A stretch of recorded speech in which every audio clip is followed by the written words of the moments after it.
Hello, and welcome to our very first episode of the Socially Working Podcast, brought to you by NJ4S Union Hub here at Prevention Links.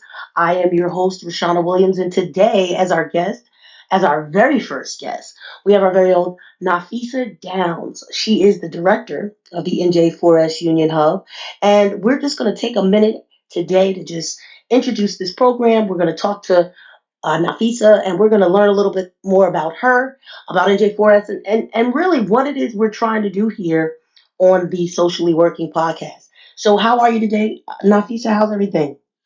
I'm good, Raushanah. I'm very good. How are you? I'm wonderful. I'm excited. This is our first episode. I'm really excited to be hosting it, and I'm excited to get into this. What about you? I am too. I'm really excited about seeing where socially working can take us and reaching the audience, reaching our target audience, and getting some professionals to help us spread the word about mental health and wellness for Union County. Okay. Well, before we get into that, can you talk to the people a little bit? Let us know who you are, just a little bit about who you are, your maybe your background. Tell us a little bit about yourself. Sure. So I am a licensed social worker and a licensed alcohol drug counselor. And as you mentioned, I am the director of the NJ4S Union Hub here at Prevention Links. I have about 18 years experience in the mental health and substance use disorder field. I began my journey with direct service provision in recovery treatment and support services spaces. And my path led me here to Prevention Links, where I initially spearheaded the recovery support division before transitioning over to develop and implement the NJ4S initiative here at Prevention Links. Okay. So let me ask you a question. When did you know that this mental health and wellness, helping people with their mental health and wellness, when did you know that this was something that you were going to be interested in, or this was the path that you wanted to take? I realized early on that helping profession was where I belonged. There was an opportunity to provide service and impact communities, be an advocate for change, and collaborate with passionate individuals that aligned perfectly with my personal values and goals. So working in the nonprofit space was a perfect fit for me. So I've done work in work in city government. I've done work in the hospital setting. So always been in a space where I have helped people and communities sort of improve the quality of their lives.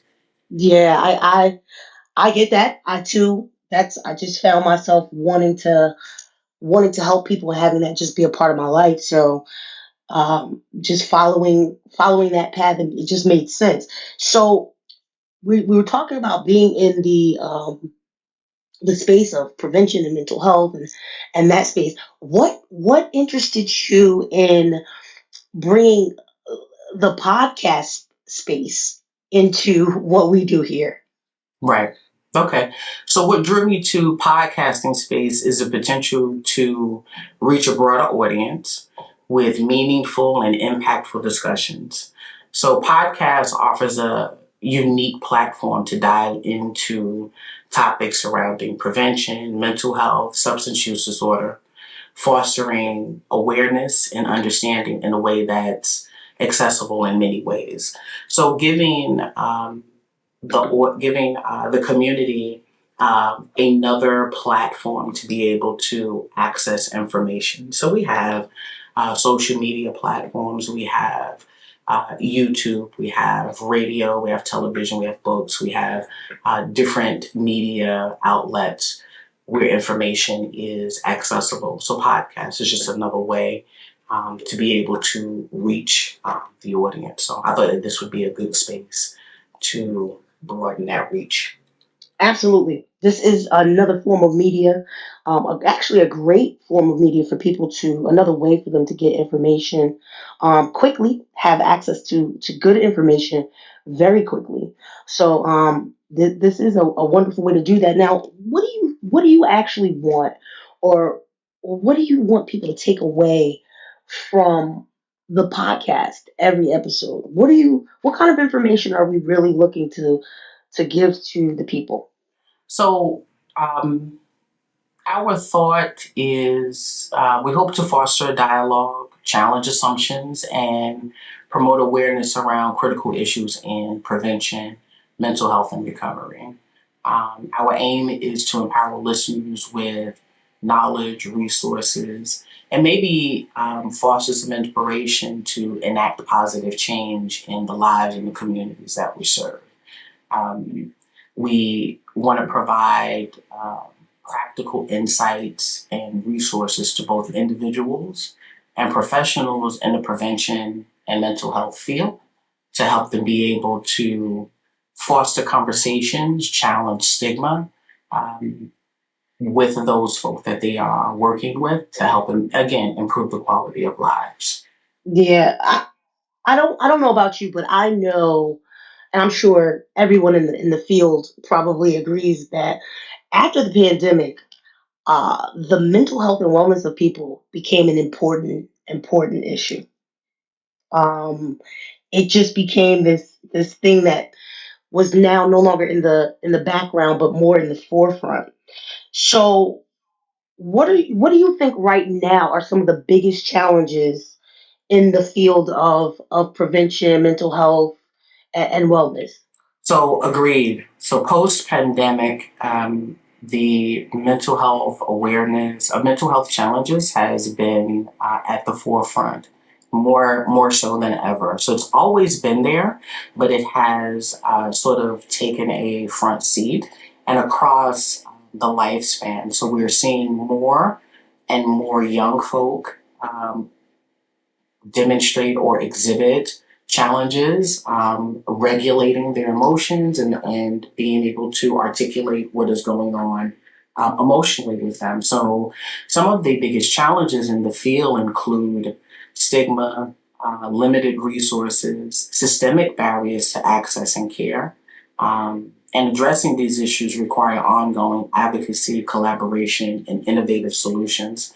So, some of those stigmas look like going and talking about what is really happening with you and not being in without the fear of being ostracized or ridiculed for reaching out. So we have um, demographics or gender.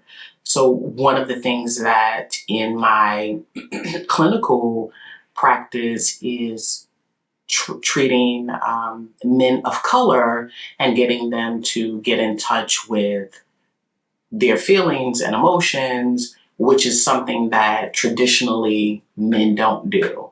So there's a stigma about men of color, kind of stuffing down their feelings and not really having an outlet to express that.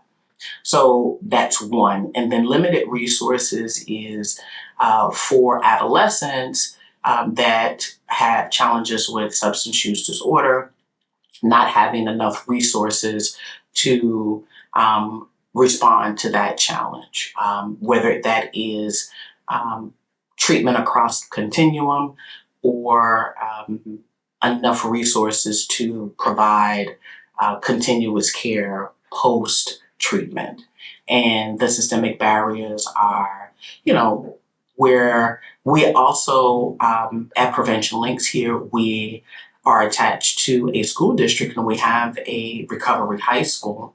So one of the barriers that we experience is getting the students to the recovery high school. So we want to be able to remove those barriers to access. And then with care is the financial part of it, removing the financial burden or the financial piece to receiving care, making care to or making access to mental health care accessible to everyone. So those are some of the biggest challenges in the prevention and mental health field that we see now. And it sounds like NJ4S is doing a decent job at addressing a lot of those barriers.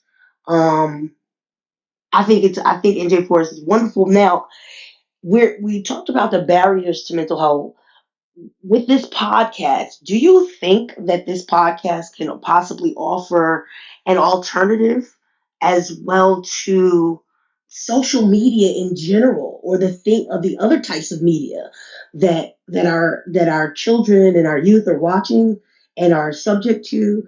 Because I don't know about you, I have a hard time watching the news anymore. Listening to the radio, television, it just seems like there are so many things that could and that are affecting people's mental health. It just aren't helping the situation. Do you think a podcast like that could possibly give another alternative? Absolutely. Absolutely. Again, one of the, we talked about a takeaway from the podcast. What I would love to see this podcast grow into is a space for the community to turn to get some valuable information about how to approach mental health and wellness. This is the place that we go to. So even though Prevention Links is the hub for the NJ4S hub for Union County, we are not exclusive for Union County. We can do, we'd like to see, the state of New Jersey access this podcast, access this information.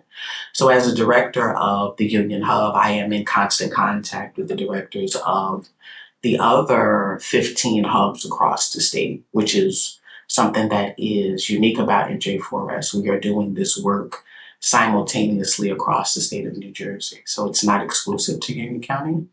We're doing it across the state of New Jersey. So I'd like to see this podcast be a vehicle and be a space where people can come and get all information alternatively to what's being put out currently on social media. So this is something alternative to what we're seeing now. Right. Absolutely. I believe that wholeheartedly. And I hope that this podcast becomes just that. It becomes an alternative way for people to get some information, and get some truth.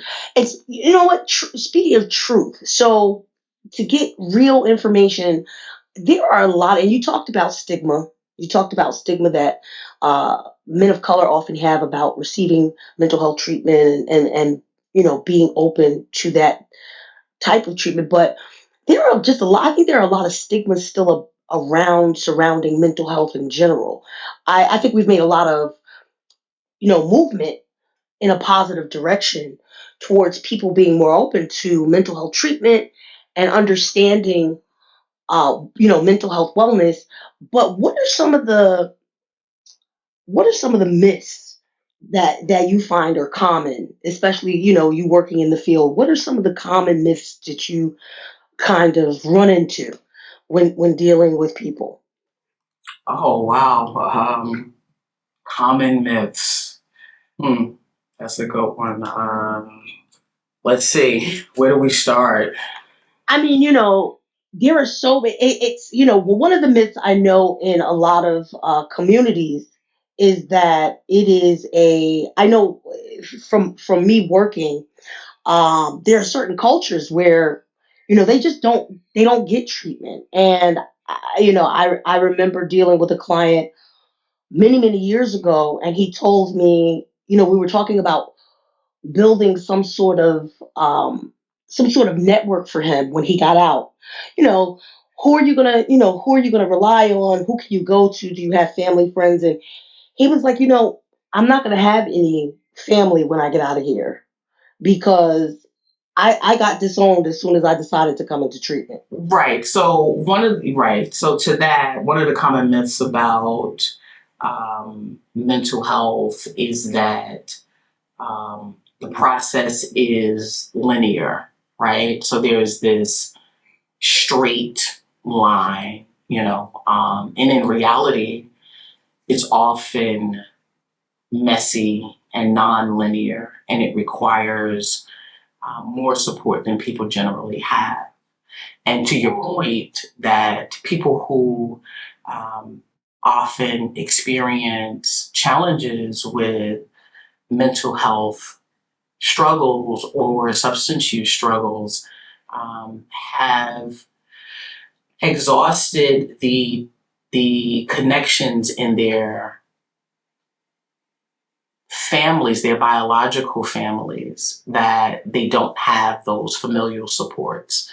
So outside of that, when we talk about um, treatment and recovery and mental health, treating the whole family, it is it's not a linear process. Everyone needs to be treated. Another myth is sometimes it is here, fix my fill in the blank, my wife, my husband, my child, and bring that person to the mental health professional and fix them. That's another kind of myth, is that we as mental health professionals can fix the person, or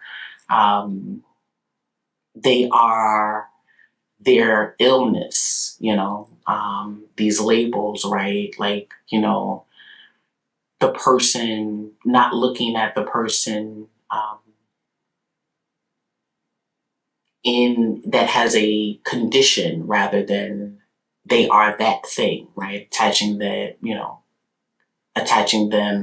to that condition, a schizophrenic rather than a person with schizophrenia.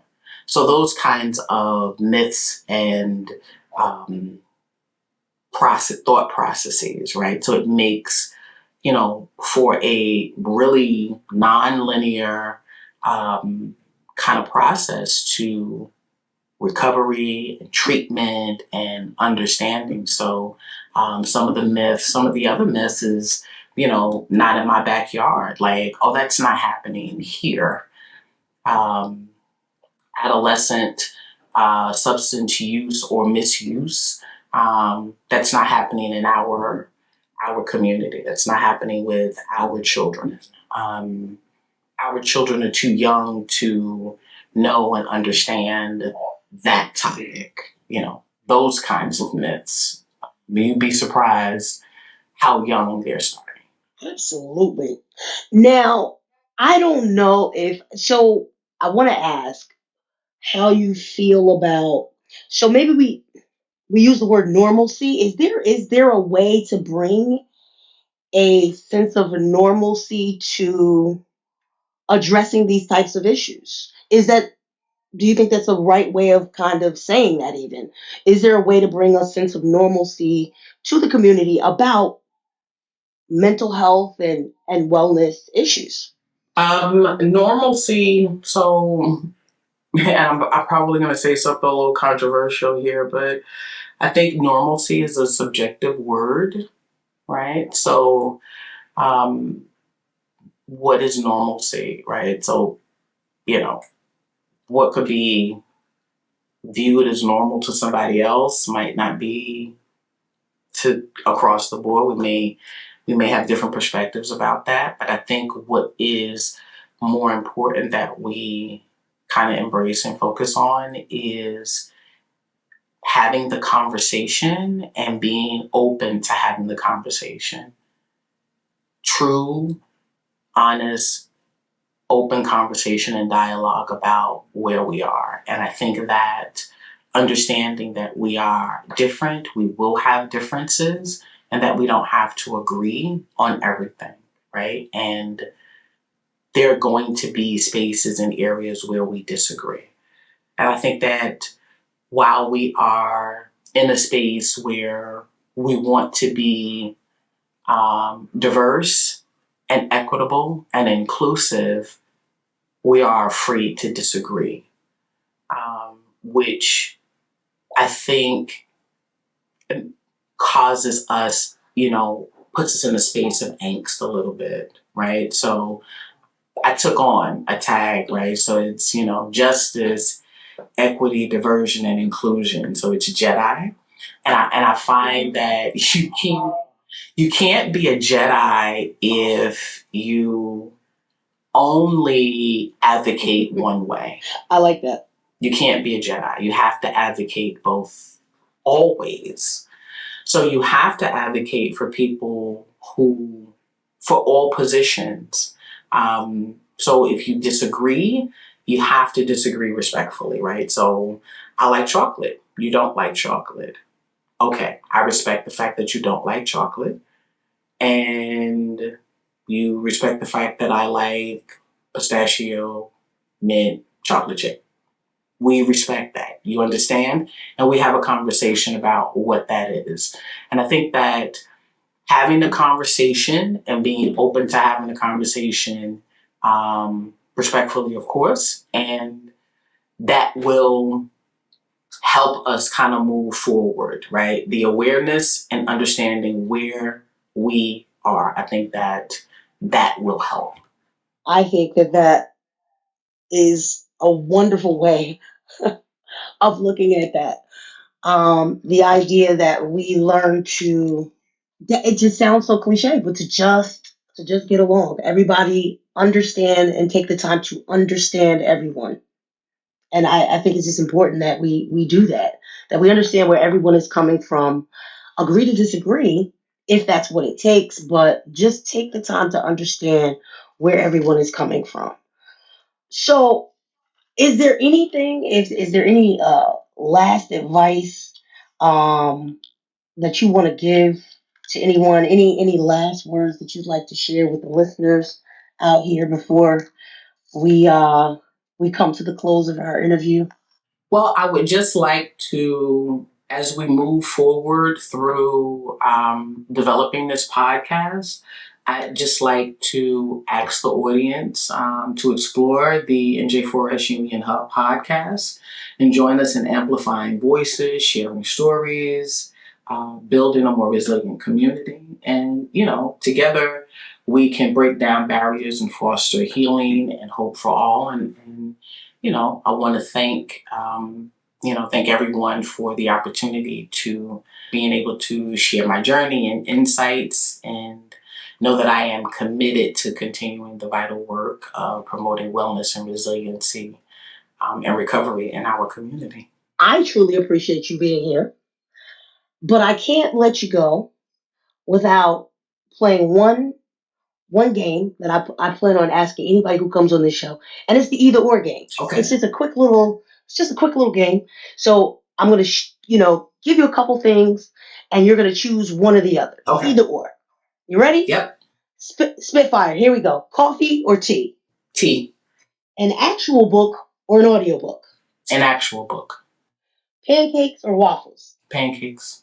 Early bird or night owl? Early bird. Crunchy or smooth peanut butter? Smooth. And this is going to be the game changer for me. This is make or break. Are you Miracle Whip or mayo? Mayo. Absolutely. Well, I thank you so much, Nafisah Downs, for being here today, for being so insightful, giving us a lot to think about when it comes to mental health prevention and wellness. And it has just been a pleasure to have you on the show. And I hope that everyone tunes in to the next show that we have here on Socially Working. We are going to ask that everybody just take the time, stop by our Instagram page at NJ4S Union Hub on Instagram. Give us a shout out. Let us know that you were listening to the podcast. Leave some comments, stories, questions, and we really appreciate you. But until next time, we thank you, and we look forward to seeing you again. Thank you again, Nafisah, for being on the show. Thank you, Raushanah.